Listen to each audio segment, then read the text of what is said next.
Okay, imagine this.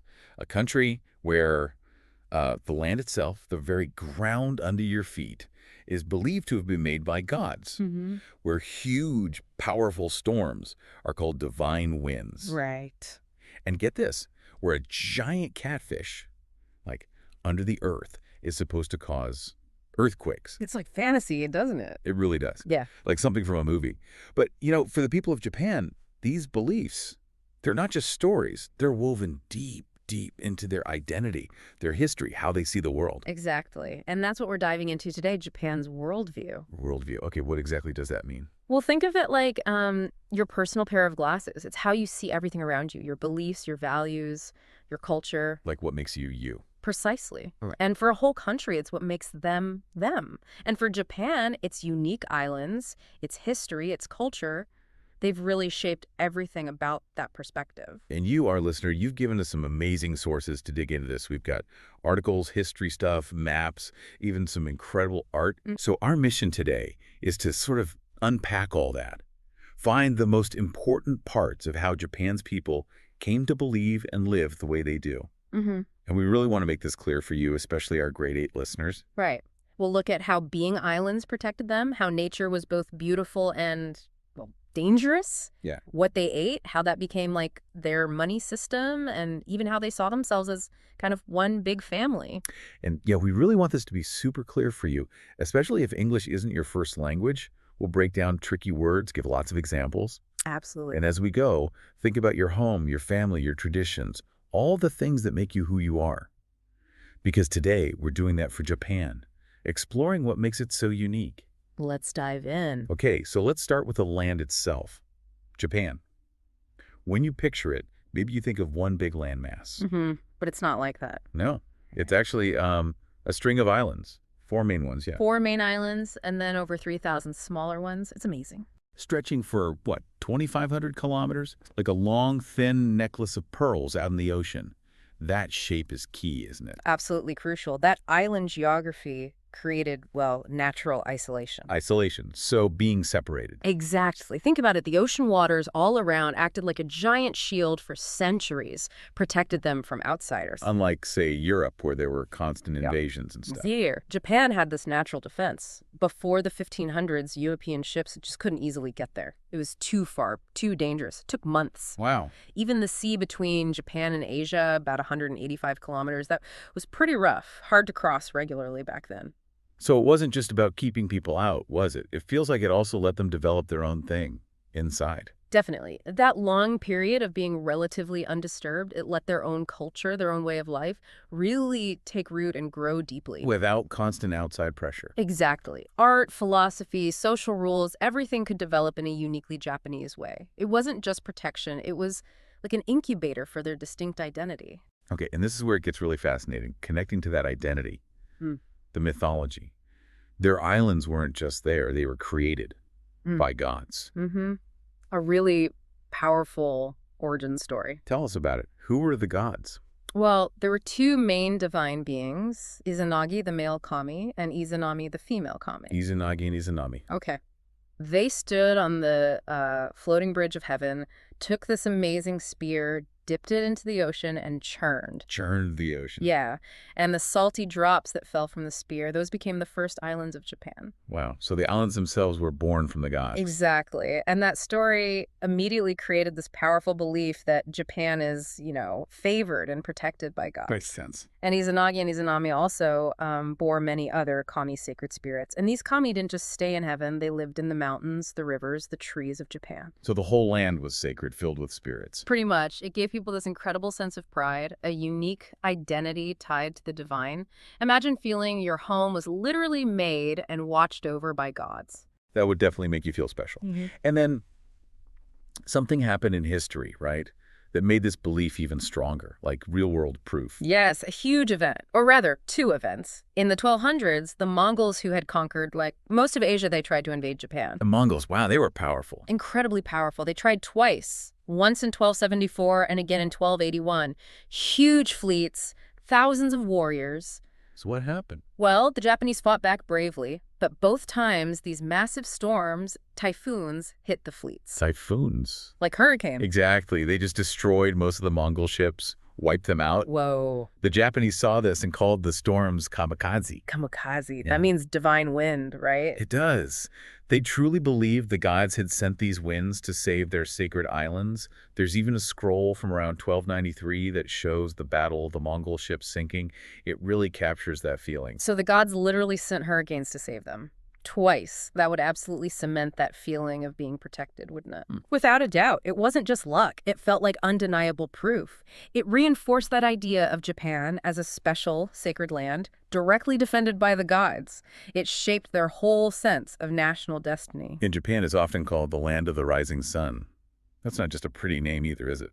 No, it connects directly back to their mythology. And the flag, the red circle on white, that's the sun. The rising sun. So tell us about that connection. It centers around Amaterasu, the sun goddess. She's a daughter of Izanagi, incredibly important. Amaterasu. Okay. Legend says she once got angry and hid in a cave, and the whole world went dark. Total darkness. Scary. Yeah. The other gods had to figure out how to trick her into coming out, to bring light and hope back.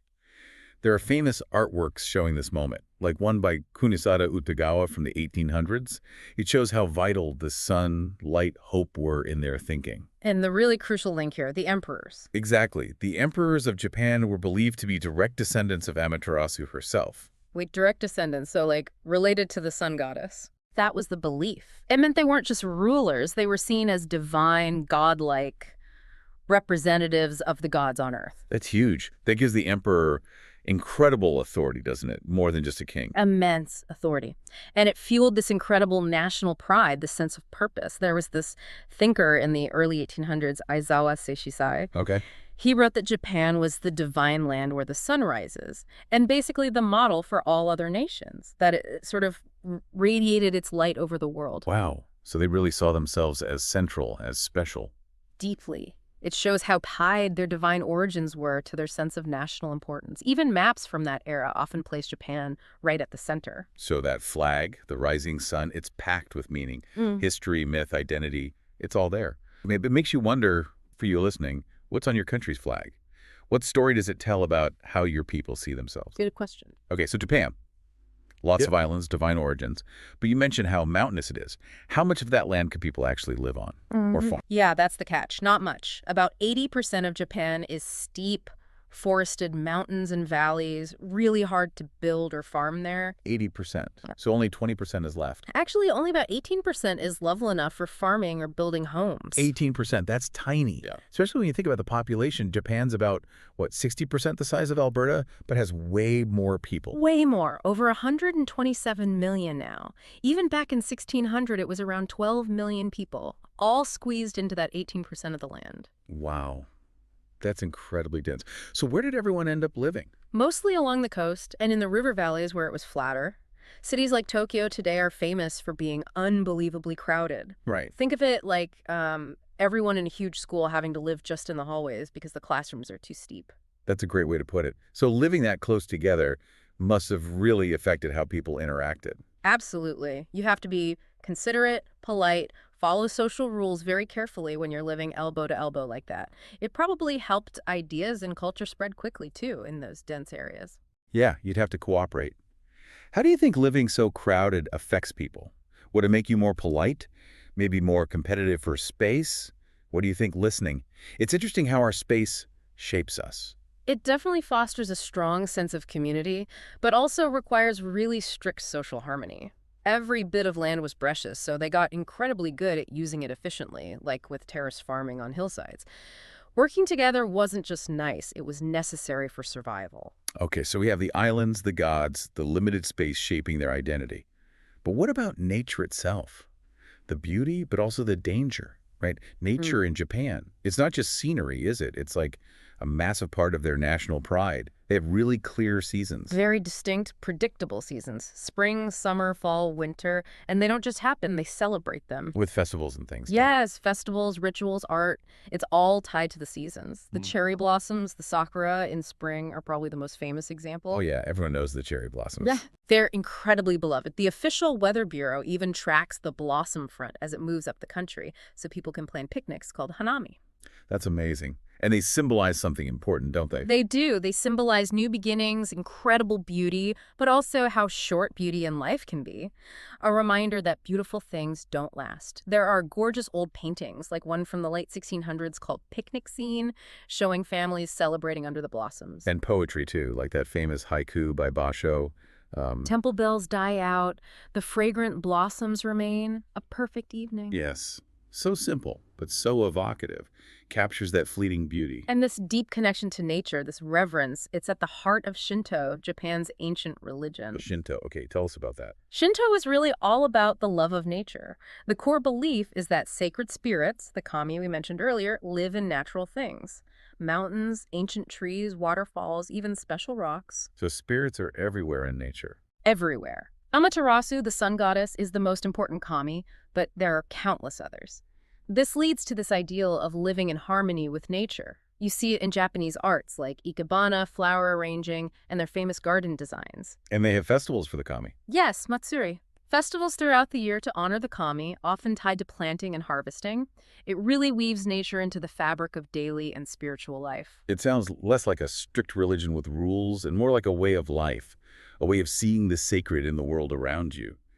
I heard that many Japanese today see Shinto and Buddhism more as cultural traditions than strict religions. That's a very good point. It's deeply integrated. They did borrow things from Buddhism and Confucianism from China, especially around ethics and ancestor veneration, but they blended it with Shinto. So they mixed them. Exactly.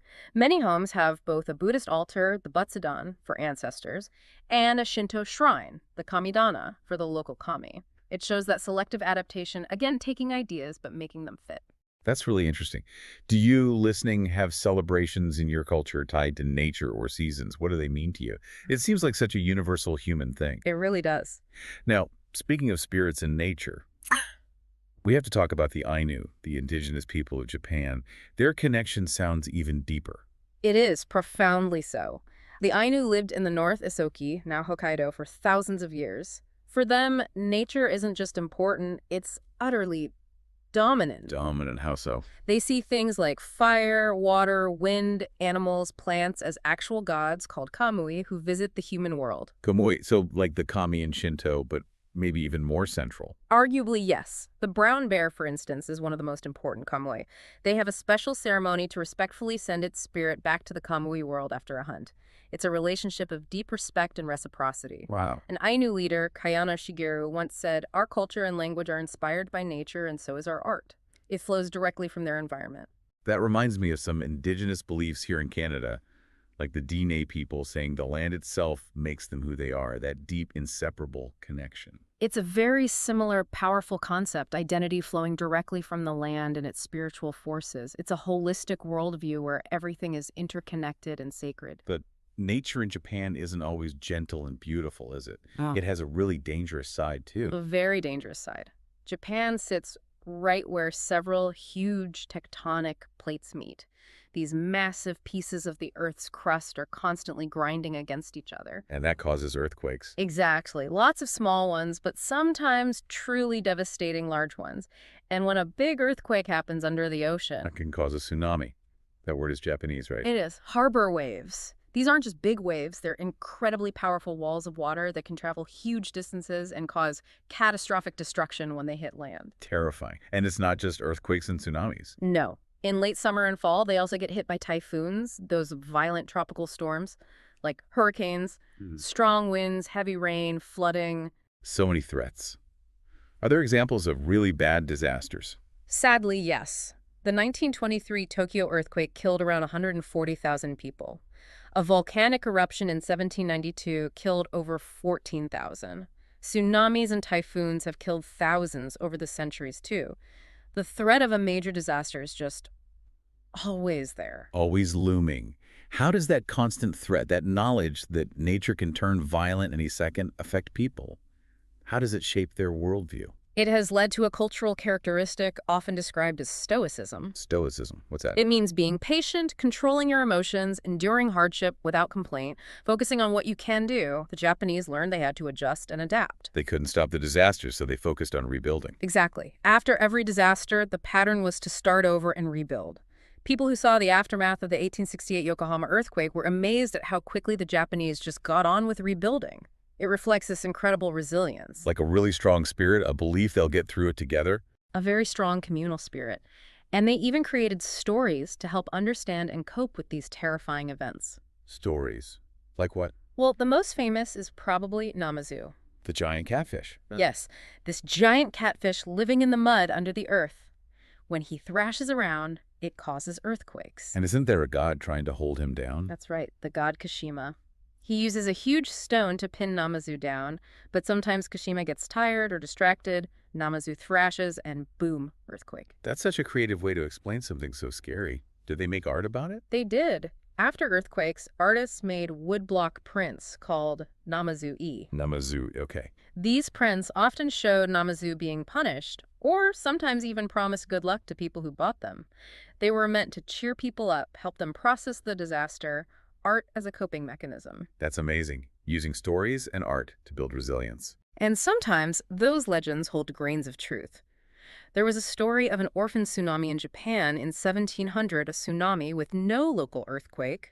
Much later, scientists found evidence of a massive earthquake on the coast of North America around that exact time, which likely caused that tsunami across the Pacific. Wow. So the legend matched the science centuries later. That's incredible. It makes you think, doesn't it? Have you ever experienced a big storm or something similar? How did it feel? What stories do people in your community tell about nature's power? These stories really help us make sense of things. They absolutely do. They pass down wisdom, reinforce values like resilience and community, and help people face the unpredictable. Okay, so from cherry blossoms to tsunamis, nature is just woven into everything. But how did they actually feed everyone on those crowded islands? How did they manage to support themselves? So before 1853, before those American black ships arrived, Japan was mostly closed off, right? Not much trade. How did they survive? How did they manage to feed and clothe everyone? Well, for a very long time, Japan was remarkably self-sufficient.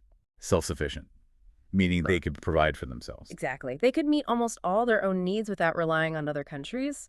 Farmers and fishers provided the food. They had plenty of forests for wood, for building, fuel, everything. Okay. Silkworms and cotton plants gave them materials for clothing, and they had skilled artisans who could work with the metals they had. They really managed to make do with what their islands offered. Even with only 18% of the land being farmable, that still seems like a huge challenge. It was, but the climate helped. They have a temperate climate, not too extreme, and crucially reliable rainfall. Oh. So that small amount of farmland was very fertile, very productive, and they had a longer growing season than, say, Canada. Plus, they became absolute masters of using every bit of land, terracing hillsides, complex irrigation, incredible ingenuity. They had to be clever about it. So what was the main food? The absolute staple. Oh, definitely rice, no question. Rice. Yeah, that makes sense. It became more than just food. It was a powerful symbol of the country, the culture. Even today, the casual way to ask, "Did you eat?" in Japanese is, "Did you eat rice?" Gohan. Gohan means both cooked rice and a meal. Wow. Exactly. It's that central. The emperor still symbolically plants and harvests a few rice plants every year. It's a ritual connecting him to the very core of Japanese culture. But growing rice is hard work, isn't it? Incredibly labor-intensive, needs lots of people working together, and it really depends on the seasonal monsoon rains. If the rains failed, it meant famine.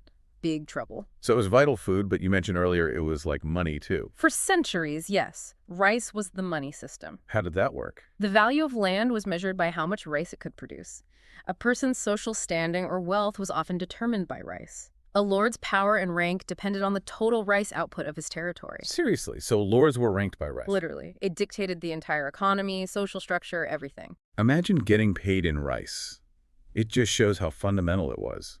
You mentioned that gift to Commodore Perry in 1853. Right. When the Americans arrived, the Japanese gave them bales of rice, carried by huge sumo wrestlers. It was symbolic, showing both the importance of rice and Japan's strength. And they still protect their rice industry today, don't they? Even if foreign rice is cheaper. They do. The government subsidizes rice farmers, controls imports. It's partly economic, but it's also about maintaining that cultural connection, that idea of self-sufficiency in their most important food. Makes sense. And being islands, the sea must have been hugely important too. Absolutely essential. The sea provided fish, a major source of protein, and seaweed, which is full of vitamins and minerals, was another staple. Fish and seaweed. Okay. Yeah, the sea was like a giant pantry. Plus, the ocean currents around Japan meet in a way that makes the fishing grounds incredibly rich. Lots of fish. And they also grew and used a lot of soy. So rice, fish, seaweed, soy. A pretty complete diet from their own islands. Pretty much. They really mastered living off their local resources. It's interesting. Think about your own culture. Listening. Is there a food that's more than just food? Something used in celebrations, or that symbolizes your country? It happens everywhere. That self-sufficiency, that ability to provide for themselves, combined with the isolation, it really led to this strong internal focus, this idea of being one distinct, unified group. Right. So, with their own food, resources, divine stories, Japan developed this strong sense of being one big family, a homogeneous society. Let's talk about that. Okay. So even though the mountains physically divided parts of Japan, people still thought of themselves as like one group, right? A unified nation. Very much so. The Japanese have traditionally held this strong belief that they were a homogeneous society. Homogeneous. Could you break that down for us? Sure, homo means same, and genus means kind. So homogeneous means made of the same kind. They saw themselves as one big, unified family, sharing very similar values, beliefs, and the same culture. Like everyone came from the same background. Okay, I get it. So if the mountains divided them, what brought them together? How did that shared culture spread? Paradoxically, the sea. While it kept foreigners out, it acted as a vital internal highway, a communication and trading corridor along the coast where most people lived. Ah, so boats could travel easily along the coast. Exactly, connecting different parts of the country. This allowed ideas, goods, beliefs, cultural practices to spread relatively easily, knitting the country together and fostering that shared sense of identity. And that support for rice farming we talked about, that also reinforces this idea of cultural unity and self-reliance. But Japan wasn't completely cut off, even with that strong sense of us. They were smart about learning from others, weren't they? They had a specific way of doing it. Absolutely. They were masters of selective adaptation. They would chose freely the elements of other cultures that they wanted to include in their own. They didn't just copy, they adopted and then adapted things to fit their own unique culture. Taking the good ideas, but making them Japanese. Precisely. Can you give us a clear example? The best example is probably their writing system. They borrowed the complex Chinese writing system, the characters called kanji. Kanji. Okay. At first, they literally wrote in Chinese. But then, they cleverly started adapting those kanji characters to write the sounds and words of the Japanese language. So using Chinese characters for Japanese words. Right. And later, they developed their own simpler phonetic scripts derived from kanji called kana hiragana and katakana. So today, Japanese writing is this unique mix. Chinese characters, kanji, plus their own two kana scripts. It perfectly shows that blend of borrowing and innovating. Wow, that's really intricate, taking something complex and making it their own. Any other examples? Religion is another one. We mentioned how they blended Buddhism and Confucianism from China with their native Shinto. Right, the altars in the homes. Exactly. They took philosophical ideas, ethical frameworks, and rituals, especially around death and ancestors, from Buddhism and Confucianism, but integrated them into their existing Shinto beliefs about nature and kami. It created this distinctly Japanese spiritual landscape. Again, selective adaptation, enriching their culture without losing its core. It's a really effective way to evolve, but this idea of a totally unified family, a homogeneous society, it didn't really include everyone, did it? What about the Ainu people? That's a crucial point and a difficult part of Japan's history. The Ainu, the indigenous people, lived in the north, Izochi, later Hokkaido, for millennia. They had their own separate society, territory, language, and culture deeply tied to nature and their kamui. They were distinctly not part of the dominant Japanese culture. So they were different. What happened when the Japanese expanded north? It was a process of colonization, essentially. Yeah. The Japanese government took over Ainu lands and implemented policies of assimilation. Assimilation, trying to make them become Japanese. Exactly, trying to force the minority group to give up their own culture and adopt the dominant one. The Ainu were forbidden to speak their language, practiced many customs like their important bear ceremony, and were pushed into farming, which wasn't their traditional way of life. That must have been devastating for their culture. It was incredibly damaging. For a long time, the government didn't even officially recognize the Ainu as an indigenous minority. No recognition. Wow. Did that change? Yes, eventually. After years of activism and a significant lawsuit, in 1997, the Japanese government passed an act finally acknowledging the Ainu and promoting their culture. It was a major step. But was it enough? Many Ainu felt it didn't go far enough. It didn't include a formal apology for past injustices or provide enough resources to fully revive their language and traditions, which had been so suppressed. But there are ongoing efforts. You see beautiful Ainu art like textiles by Noriko Kawamura celebrating their kamui and culture. It's a story of resilience, but also highlights the complexities behind that idea of a single, unified Japan. It really does. It makes you think. Mm-hmm. Have you heard stories about indigenous peoples in your own country or others? How important is it to protect different languages and cultures? It's a global issue. Absolutely. And it shows that homogeneous was perhaps more of an ideal or a dominant narrative than a complete reality, even historically. And that idea is changing even more now, right, in modern Japan. Yes, definitely. Due to economic factors like needing more workers, Japan has seen more immigration in recent decades. A key example is the city of Hamamatsu in the late 80s and early 90s. Hamamatsu. Big factories there. Right, Honda, Yamaha, Suzuki. They needed workers. So who did they bring in? They recruited people of Japanese descent from Brazil and Peru. The idea was maybe they'd fit in easily because of their ancestry. Keep it kind of homogenous. Perhaps that was the hope. But these newcomers, while having Japanese roots, were culturally very Brazilian and Peruvian. They brought their languages, Portuguese and Spanish, their food, their music, their customs. So it didn't stay homogenous. Not at all. In Hamamatsu now, you find Portuguese newspapers, Brazilian schools, samba clubs. The city provides information in multiple languages. It's become much more diverse. So even with that long history of being a unified family, the modern world brings change. New people, new cultures are adding to the mix. Indeed. The percentage of foreign nationals is still relatively small, around 1.55%, but it's growing and visibly changing the social landscape. It raises fascinating questions about Japan's future identity and how that traditional idea of homogeneity might evolve in a more diverse world. Cultures are always dynamic. We have covered so much ground.